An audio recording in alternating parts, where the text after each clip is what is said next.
안녕하세요. 백사목사입니다. 오늘은 4월 19일이네요. 한국 근현대사에서 중요한 이정표가 되었던 4월 19일. 변함없는 하나님의 은혜가 이런 날도 여러분과 함께 하시기를 바랍니다.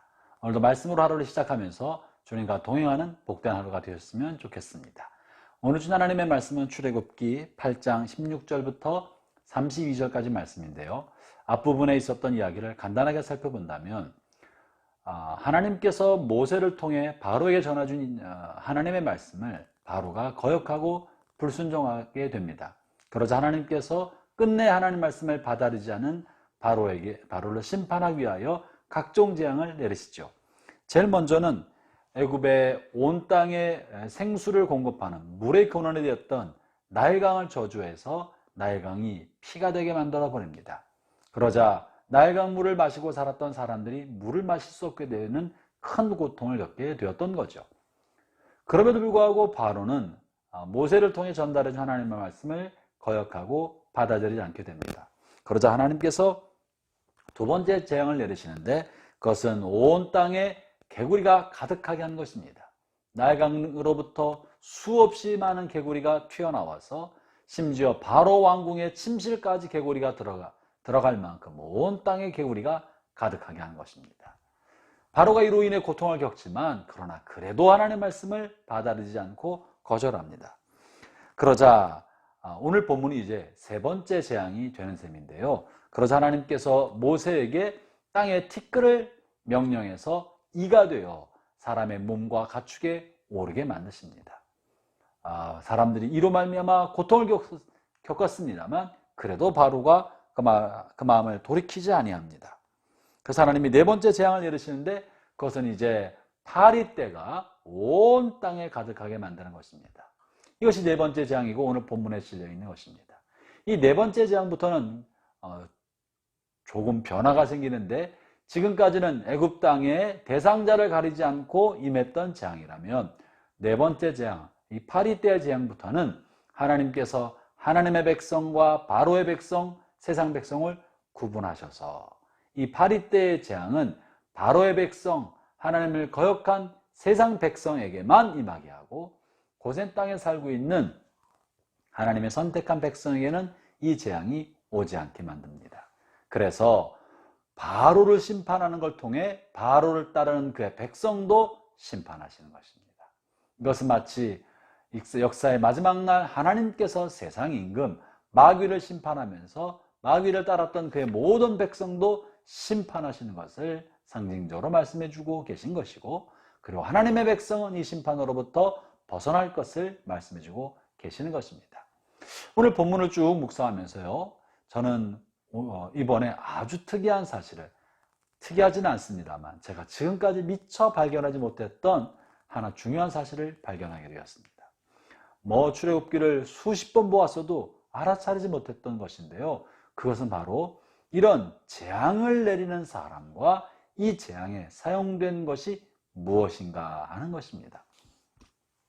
오늘 본문을 잠깐 좀 볼까요? 오늘 본문 17절을 제가 읽어보겠습니다. 출애굽기 8장 17절입니다. 그들이 그대로 행할세 아론이 지팡이를 잡고 손을 들어 땅에 티끌을 치매 애굽 온 땅의 티끌이 다 이가 되어 사람과 가축에게 오르니. 아론이 지팡이를 손에 잡고 땅의 티끌이 이가 되게 했다고 말하고 있습니다. 놀라운 사실은요, 아론이 잡은 이 지팡이는 모세의 지팡이가 아니고 아론 자신의 지팡이였었습니다. 하나님께서 모세와 아론을 통해 애굽에 심판을 내리게 하실 때 지팡이를 사용하고 있었는데 이때 사용한 지팡이가 하나님의 손에 붙들린 모세의 지팡이, 다시 말하면 하나님의 지팡이가 아니라 아론의 지팡이였던 것입니다. 어제 본문이었는데 주일날이죠. 8장 5절을 읽어보겠습니다. 여호와께서 모세에게 이르시되 아론에게 명령하기를 네 지팡이를 잡고 네 팔을 강들과 운하들과 모두 위에 펴서 개구리들이 애굽 땅에 올라오게 하라 할지니라. 하나님이 모세에게 말씀하시기를 형 아론이 자기 지팡이를 들고 손을 펴서 애굽 온 땅에 개구리가 올라오도록 명령하라고 하는 것입니다. 다시 말하면 하나님은 아론과 아론 자신의 지팡이를 사용하셨다는 것입니다. 이것은 무엇을 의미할까요? 모세가 손에 지팡이를 잡고 그 지팡이를 통해 익숙하게 사용했던 지팡이를 통해 하나님이 모세를 애굽으로 보내시면서 모세가 순종하여 드린 그 지팡이를 하나님은 하나님의 지팡이라고 부른다고 우리가 앞서 본문을 통해 살펴보았습니다. 하나님의 손에 붙들린 모세의 지팡이, 그 지팡이는 특별하고 하나님 앞에 선택받으며 거룩하게 드려진 지팡이임이 틀림없습니다.